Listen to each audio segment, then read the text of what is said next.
You guys know I'm gonna be playing with my hair and everything the whole time. That's how I do on videos. It's terrible. That's why I'm not meant to be on video.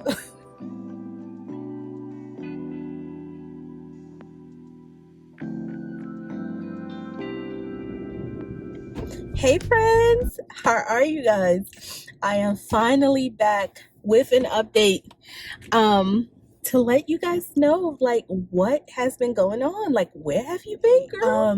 Before we get started though, I just want to say I hope everybody who's watching this video is doing okay as far as COVID is concerned. I hope you're safe, your family and loved ones are safe, and that everyone is doing well and thriving, okay? Because I know this is just, it's a mess.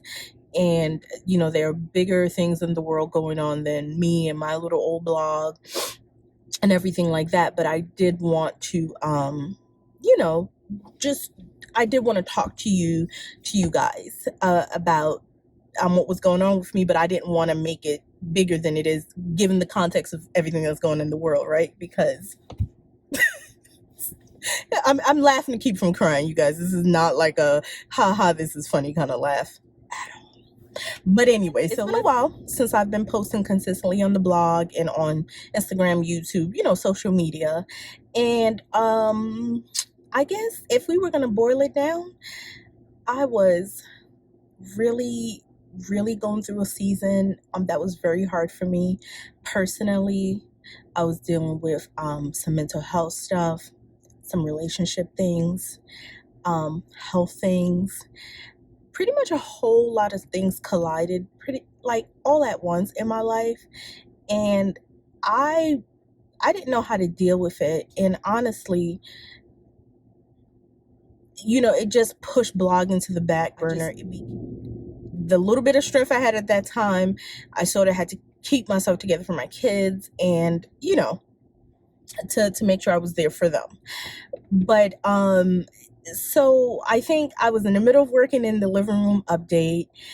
Jaden's birthday rolled around and I got very sick after his birthday party. You know, they thought it was pneumonia, it was the flu, really bad on my lungs, pretty much couldn't eat, couldn't walk, just, it was a mess.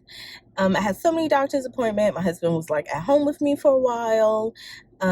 After some rounds of x-rays of my lungs, you know, for different reasons, they found that I had some little spots, and then ensued the cancer scare.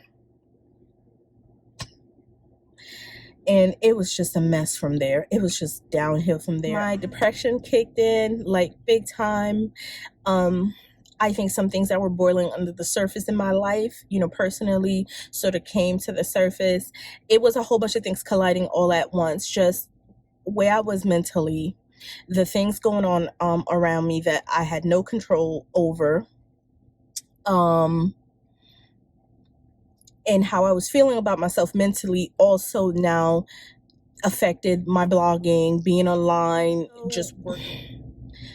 As a creative, when you're a person who creates content in whatever niche, it's a process. It's a creative process, and I can't speak for everyone else, but for myself, if I'm not in a good place, trying to be creative is pointless. It's like it's not going to yield any good results. It may seem like I fall off the mat and hadn't thought about blogging or just haven't been on, or it's been like some weird hiatus, but I've actually made so many videos and blog posts that will never see the light of day trying to talk about what I was going through, but it was awkward for me. And you know, I would start crying and you know, just not really good. And I didn't want to share that kind of raw pain with people, because to me that's almost like dumping on you guys. You know, that's not your problem to deal with to make me feel better. So I didn't want to just be out there like that. And also, I know sometimes people think when you share certain things, like especially mental health stuff, with that being just a bit more acceptable now to talk about and be open about. I didn't want people to think that I was doing it for like attention, or you know, to get something out of it, or that I was like exploiting that. So that made me really hesitant to share. You guys, I have the car off so the noise is not on. I'm burning up, y'all, but skin look good though. Okay, I'm just teasing y'all. But so what was I saying? So yeah, I didn't want to just make anybody think I was again trying to try to get sympathy, because I really don't want that. But I do want to be open and transparent with you guys. So it just was honestly just a hard time for me. You guys, one of the biggest things that was going on at the time that, thank goodness, the mid part of this year got handled. So but I don't know how many of you guys know, but I'm not a citizen. I wasn't born in the United States, but I've been here since I was young, like 8. And I'm going to be 41 in November. So quite a long time. This is my home, but my green card, which is same thing as a permanent resident card, they're 10 years. That's how long before you have to renew. And mine happened to have lapsed during that time. So I was actually quite nervous about putting my application for renewal, because of just honestly just the feeling in this country right now, just the vibe that you get of how people feel towards immigrants. It's coming from the top. That was around the time when Trump was calling Haiti shithole countries. That's where I'm from. So I just knew that they were not going to renew it, and it took over a year. So for that whole year, it just felt like I was waiting for some impending doom. I was, you guys, erect.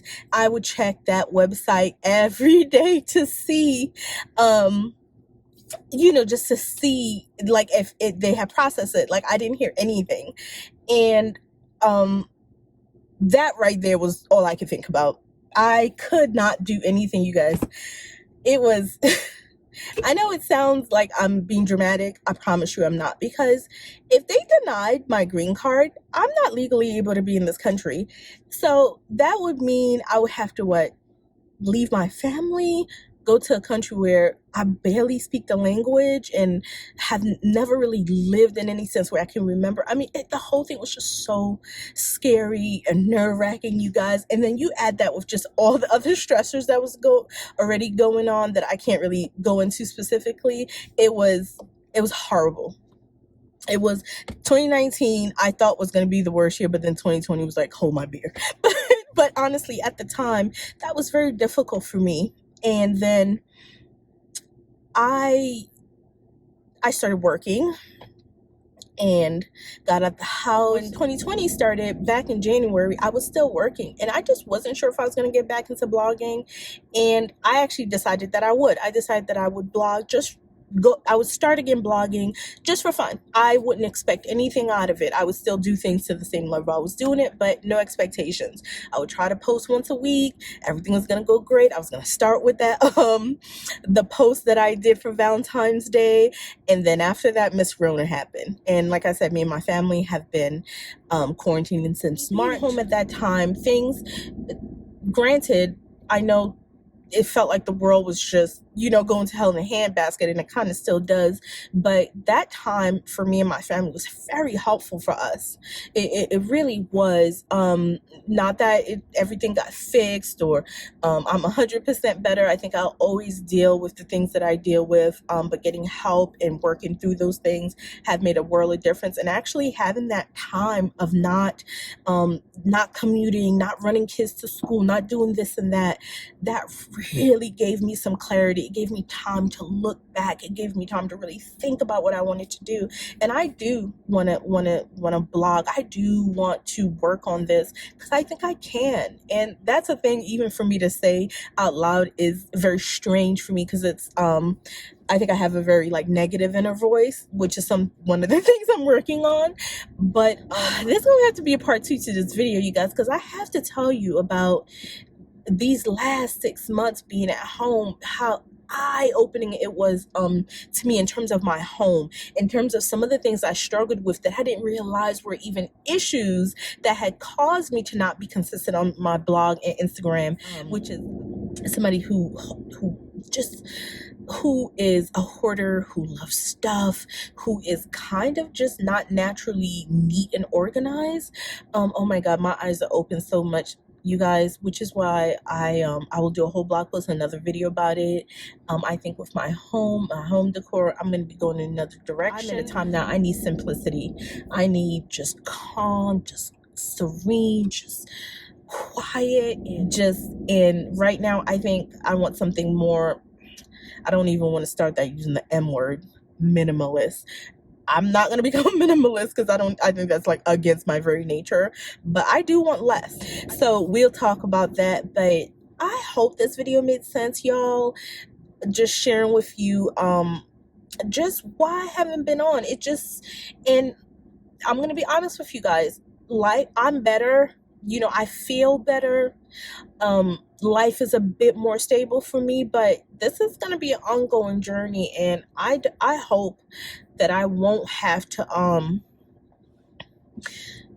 stop again or take a break. But if I need to, I'm just going to give myself the grace and the space to do it, because when it comes to healing and getting yourself together, you can't really put a time on it. I can't, but I think I would love to be a little bit more transparent, a little bit quicker, because I think waiting this long to come and say something to you guys is kind of unfair as readers. And I think I love blogs. I was reading blogs way before I ever thought about having a blog, and one of the reasons why I love blogging was from reading so many blogs, that I wanted to have a blog of my own, rather. And it always made me sad when I would go and somebody, a blogger who I like or whose blog I would, check on every once in a while to see they wasn't updating, or like sort of their page was dead for a long time and there's no explanation. That always made me kind of felt bad, like, oh, I wonder what happened. And and I don't like that I did that, because I think there's something to be said that somebody takes the time to click and go on your link and go on your blog or leave a message. All those things, you have to appreciate them, because especially nowadays, there's a million things anybody could be doing.